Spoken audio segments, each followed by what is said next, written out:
Matt Salier, the CEO with the Australian Cyber Collaboration Centre. Welcome to Australia in Space TV. Thank you for having me. Wonderful. And look, it's great. We normally do My Security TV on the cyber side, so it's great to have you on the Space Channel. And we're here at the second Australian Space Cyber Forum. And a great buzz in the crowd. It's Wonderful. good to see. Yeah. And look, well, I've just interviewed Aaron Miller from the Space ISAC. So congratulations on signing an MOU. Particularly on their first visit to Australia as well. Maybe outline the MOU and what it means for the Australian Cyber Collaboration So they're very similar to us. The ISACs and the Space ISACs are no different. It's all about collaboration, bringing people together that could otherwise not achieve the things they want to alone. And that's the same model that we have as the Australian Cyber Collaboration Centre. Been talking to Aaron and the team for over a year now. There had been some early work done in last year's forum. This is the second forum, as you know, around what this could look like, and this was always a culmination of that work, and so we see real opportunities to be a landing place for those activities that bring some of that Colorado Springs Space ISAC secret sauce to what needs to happen in the industry here. Are you surprised somewhat of how young this sector actually is? The Space ISAC was sort of initiated in 2019 and became official for members on 2020. And this is only the second Australian Space Cyber Forum. And the Australian Cyber Collaboration Centre has been around for a number of years 4 now. years young as well, perhaps. Does it somewhat surprise you, or do you find... and there's still a lot of learning to go. There's a lot of collaboration that haven't yet. Surprise, perhaps. I think it's more that there's been organisations in various guises like ours, like an ISAC, for decades, and they need to evolve and they need to take different shapes. I think what this represents, this sort of forum and the coming together of and we've heard a lot about critical infrastructure and the assets on the ground here that need to be thought of just as much as the assets in the sky and space. I think it's really important that we're evolving the models that help us do that. And so that's probably our story, that's the ISAC story.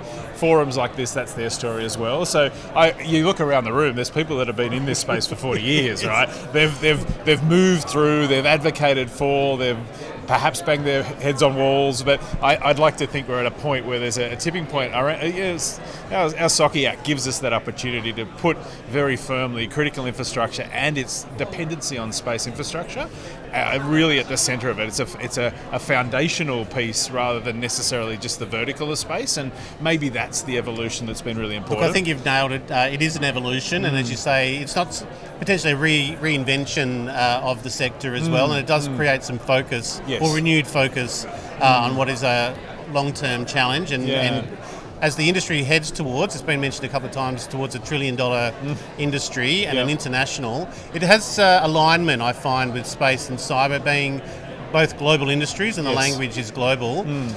What's some of the outcomes from the Collaboration Centre do you expect to see, and the opportunities that it's going to create? Yeah, and I think for me, I look at the cyber and space are similar in that they're foundational across every industry sector, but they're also a sector in and of themselves. And so you look at that confluence, and that's important to note. So I think the energy now is around how do you take what you might do in one sector and work out how it applies to another. We heard Michelle McGuinness, the National Cyber Coordinator, talk about the importance around critical infrastructure and exercises they're doing in superannuation, in health, and advanced manufacturing. There is an element of requirement and reliance on the space sector for all of that to work, whether it's comms, whatever it might be. I think our opportunity is to sort of work out where those connection points are. We want to crawl, walk, run. We're not trying to enter a marathon tomorrow, but we are really working. The Watch Centre is an interesting one. We have our cyber range, which has been a tremendous asset for us since day one. How we might use some of that connectivity. It's a Zone 4 facility, so how we might do both the higher levels, sort of protected and secret, top secret activities, as well as make it much more accessible.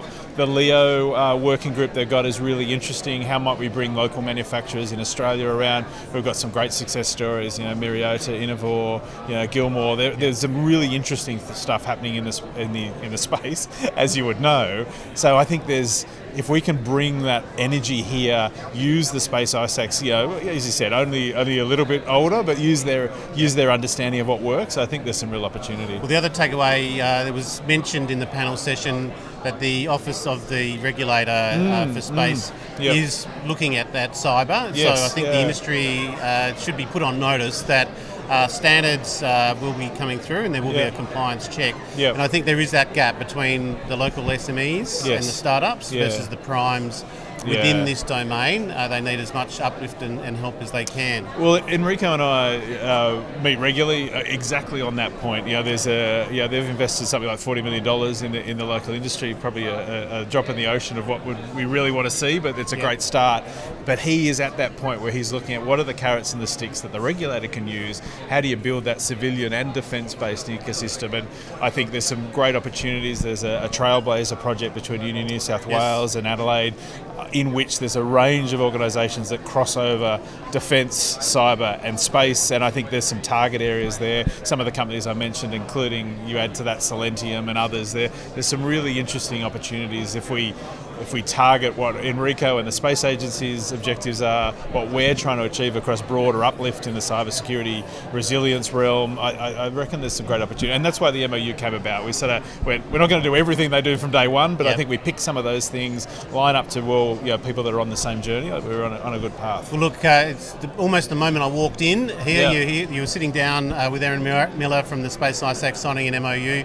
Congratulations, Matt, as CEO for the Australian Cyber Collaboration Centre. And obviously a bright future. However many threats and risks we face in this particular domain. But thanks very much for joining us on Australia in Space TV. Thank you for having me.